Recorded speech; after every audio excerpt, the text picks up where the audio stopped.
So I just put a decent little stealth ventilation system in this thing. I like to go on huge road trips and just kind of end up wherever. Just when I get tired, I go over and, you know, wherever, and fall asleep wherever I end up, you know. And these, I look for places like hotel parking lots and, you know, Walmarts and places. And obviously it's ideal if no one knows what you're doing. That's kind of the idea of stealth camping. So I have another video I have really dark tinted windows on this thing and black curtains. And you know, when you draw those things, no one has any idea you're in there. I mean, you're just dead to the world. You can come up there with a flashlight and shine a big bright LED flashlight and you still can't see anything in there. So it's great.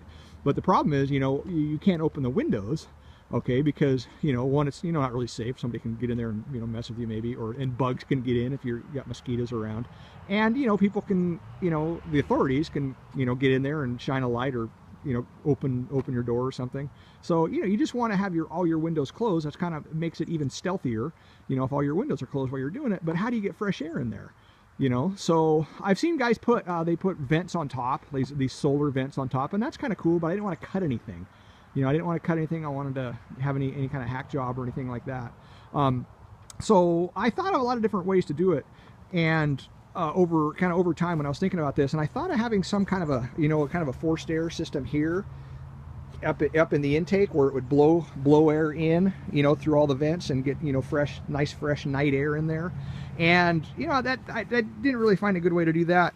But what I did find, what I ended up doing was taking computer case fans, 80mm computer case fans, and the ideal spot that I found was in these guys. Okay, so what this is, if you you know, if you don't know, that is the rear, the air ducting for the rear ventilation. Okay, so it comes, you know, in through the front, it goes through your, you know, through your box there, and, you know, you have a lever, you know, where you can select on here whether you want those open or closed. And if you open it up, you have air flowing through here, and it goes through the door, kind of a nifty little system, through this and up into, you know, out of those two air vents right back there. Okay, so I looked at those and I was like, yeah, you know, that's a pretty cool way to do it. So I got these little computer case fans. They're these guys right here, if you can see it. And I got these at Fry's, and the key to these is that they apparently they were telling me that they were just ultra quiet. Okay, the guys at Fry's, because they have some kind of a special magnetic zero friction bearing, according to them. So I got them, and sure enough, they are just dead quiet. You can barely even hear them. And you can kind of see what I got here. You can take a little screenshot of that and go and get these if you want. But yeah, they are ultra quiet. They do draw a little more amps, a little more power than a comparable, you know, other 80mm fans. They draw 0.2 amps each. Okay, so I got two going. I got one here. What I did is I got it mounted in there, and I got it sealed up with just, you know, self-adhesive foam weather stripping. The seal's really important. You got to get it all sealed up nice. But both of them together were at 0.4 amps. And that's really nothing. I mean, I tested it out. I put them on last night, and I went to sleep, and I came out in the morning and, you know, went to start this thing, and it started right up. Didn't even notice it.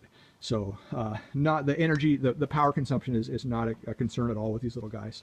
But yeah, dead quiet.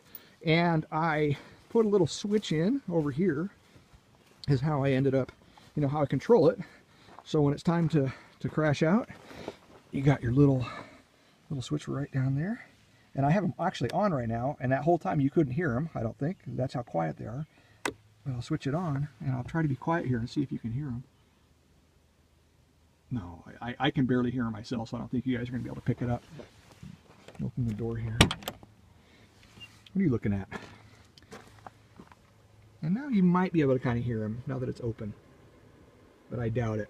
And, you know, air's coming out of there, and but it's really quiet. So you shut it all up, you know, and you get back here, kind of in the business end, and yeah, you hear nothing. So it's great. And I'm out here in the sticks, and there's not a lot of noise, and even when, you know, really quiet out here, I still don't hear it. And it's not a tremendous amount of air. Oh, that one's the doors open, so that's not going to work. But it's not a tremendous amount of air. You know, it's not like you have the heater, the blower on, and it's rushing out. But it's just enough coming out of there where, you know, it's coming out of both sides here, where it'll just, it's enough night air and ventilation coming in where it'll make it, you know, more comfortable to sleep back here. But yeah, and outside, it's on right now. And obviously how it sounds outside is important too. So if the cops come by or somebody comes by, they're not going to come by and notice and hear a fan going and make, arouse suspicion. And you can't hear a thing. I mean, if you get right up next to it, yeah, you can kind of hear it if you get right up next to it. But I'm assuming that and like I said, we're out in the country here and there's not a lot of sound. So in the city, I mean, any place where you're going to be camping, like stealth camping, there's going to be a lot more background noise and ambient noise. So there's no way they're going to hear that. But yeah, so that's kind of my solution for that. So if any questions, just hit me up there, and I'll try to help you out with any way I can.